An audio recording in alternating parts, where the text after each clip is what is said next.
मित्रांनो, तुम्हाला माहित आहे का की रोज फक्त 8 ते 10,000 पावले चालल्याने तुम्ही तुमच्या हेल्थला ट्रान्सफॉर्म करू शकता। मित्रांनो, वॉकिंग म्हणजे फक्त पाय हलवणे नसतं, याच्यामुळे तुम्हाला खूप सारे फायदे देखील होतात। मित्रांनो, सर्वात आधी 8 ते 10,000 पावले दिसतात कशी? आपण जर अंतरानुसार बघितलं तर 6 ते 8 किलोमीटर। जर तुम्ही 1.5 ते 2 तास कंटिन्यू चाललात तर तुम्ही इतके पावले पूर्ण करू शकता। पण थांबा, लगेच चिंता करू नका, याचे खूप जास्त चान्सेस आहे की तुम्ही ऑलरेडी 4 ते 5,000 पावले रोज चालत असाल। पण आता तुम्हाला तुमच्या स्टेप्सला ट्रॅक करायचे आहे, ज्याने तुम्हाला प्रोग्रेस करण्यात मदत होईल। तुम्हाला सर्व पावले एकाच वेळी पूर्ण करायची गरज नाहीये, सकाळी आणि रात्री अशी वेळ ठरवू शकता। चला काही फायदे बघूयात। वॉकिंग मुळे आपले वजन नियंत्रित राहते, कारण आपले कॅलरीज बर्न करण्यासाठी सगळ्यात चांगली एक्सरसाइज म्हणजे वॉकिंग। आपले जे पायाचे मसल्स आणि बोन असतात त्यांची स्ट्रेंथ आणि स्ट्रेचिंग देखील होते। म्हातारपणात आपले शारीरिक आरोग्य सुरळीत राहते। स्टडीजने दाखवलं आहे की कन्सिस्टंट वॉकिंग मुळे क्रोनिक डिसीजेसचा खतरा कमी होतो। क्रोनिक डिसीजेस म्हणजे डायबिटीस आणि हार्ट अटॅक इत्यादी। मित्रांनो, वॉकिंग मुळे आपल्याला मानसिक फायदे देखील होतात। हो, आपण जेव्हा चालतो तेव्हा आपल्या शरीरात एंडोर्फिन रिलीज होतो। हा एक फील गुड हार्मोन आहे,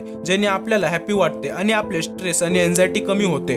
तुम्ही जेव्हा मैदानात किंवा अशा कोणत्याही निसर्ग जागेवर वॉक करता तेव्हा तुमचा फोकस आणि क्रिएटिव्हिटी वाढते। वॉकिंग मुळे तुमची झोप सुधारते, तुम्हाला रात्री लवकर आणि गाढ झोप लागते। तर मित्रांनो, इतके सारे फायदे आहेत फक्त चालण्याचे। आजपासूनच सुरू करा, गोल सेट करा आणि चालू करा। हे लक्षात घ्या, छोट्या छोट्या पावलांनी तुम्ही मोठे बदल घडवून आणू शकता। मित्रांनो, हा व्हिडिओ इथपर्यंत बघितल्याबद्दल धन्यवाद। तुम्हाला कोणत्या टॉपिकवर व्हिडिओ बघायचा आहे कमेंट करा आणि या व्हिडिओला तुमच्या 3 मित्रांपर्यंत शेअर करा। असेच व्हिडिओ बघण्यासाठी व्हिडिओला लाईक आणि चॅनलला सबस्क्राईब करा।